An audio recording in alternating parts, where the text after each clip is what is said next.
Zone 3 વિસ્તારમાં combing કાર્યવાહી હાથ ધરાઈ। ગઈકાલે શ્રીજી આગમન યાત્રા દરમિયાન ઈંડું ફેંકવા અંગેની ઘટના બાદ પોલીસ એક્શનમાં આવી છે।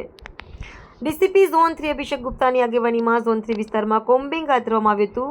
આઈસીપી ગૌતમ પલસાણાની ટીમ પણ કાર્યવાહીમાં સામેલ થઈ હતી।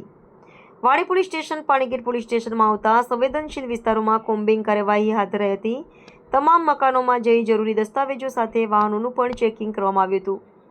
તમામ ગતિવિધિ પર પોલીસની બાજ નજર છે। સંવેદનશીલ વિસ્તારોમાં સતત પોલીસ ચેકિંગ કરી રહી છે। આવનારા તહેવારો શાંતિપૂર્ણ માહોલમાં ઉજવાય તે માટે વડોદરા શહેર પોલીસ એલર્ટ છે।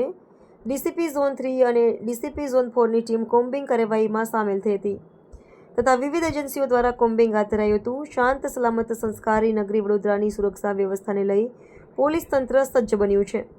તહેવારોમાં પોલીસનો ચાપતો બંદોબસ્ત રહેશે જેથી શહેરીજનો શાંતિપૂર્ણ વાતાવરણ વચ્ચે તહેવારોની ઉજવણી કરી શકે। તમામ વિસ્તારમાં ફૂડ પેટ્રોલિંગ પણ કરવામાં આવ્યું હતું અને આજે કોમ્બિંગ હાથ ધરવામાં આવ્યું છે, જેમાં ઝોન 3, ઝોન 4 વિસ્તારમાં લોકલ પોલીસ સ્ટેશનના ડીસીપી સાહેબ, એસીપી સાહેબ અને તમામ થાણાધિકારી તથા તેની સાથે સાથે ક્રાઇમ બ્રાન્ચના પણ અલગ અલગ ટીમ બનાવીને તમામ વિસ્તારમાં જેટલા પણ સેન્સિટિવ વિસ્તાર છે ત્યાં કોમ્બિંગ કરવામાં આવી રહ્યું છે, જેમાં અમારી પાસે જે MCRHSનું લિસ્ટ હોય છે તથા જે પણ અમારી પાસે સંદિગ્ધ લોકોનું લિસ્ટ છે તે તમામની ખરાઈ કરવામાં આવી રહી છે અને તમામના લોકેશન, તમામના વેરઅબાઉટ્સ અને જે શું ઇસ્યુઝ આમાં આપણે બહાર કાઢી શકીએ છીએ તે પ્રમાણે તમામ ડાયરેક્શનમાં આપણે ચેક કરી રહ્યા છીએ અને CCTVના આધારે પણ આપણે તમામ વસ્તુઓ ચેક કરી રહ્યા છીએ।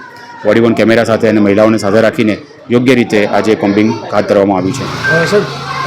અત્યારે આ જે ચાલુ દિવસ છે અને બપોરનો ટાઈમ છે એટલે મોટાભાગે મહિલાઓ અને નાના બાળકો જ ઘરે મળી આવ્યા છે, જેમના જે હસબન્ડ હોય કે ભાઈ હોય કે એ બધા જે મેલ વર્ગ છે તે અત્યારે નોકરી ધંધે ગયેલો છે, તો તેમની ક્યાં નોકરી કરે છે, કઈ જગ્યાએ છે તેની સાથે ફોન પર ટેલિફોનિક રીતે વાત કરી રહ્યા છીએ અને તેમના ટેલિફોનિક નંબર લઈને તેમના લોકેશન પણ અમે ટ્રેસ કરી રહ્યા છીએ કે તે જે પણ કહે છે તે સાચું છે કે ખોટું, અને તે રીતે અમે અત્યારે તમામના વેરઅબાઉટ્સ અમે ક્રોસ વેરીફાઈ કરાવી રહ્યા છીએ।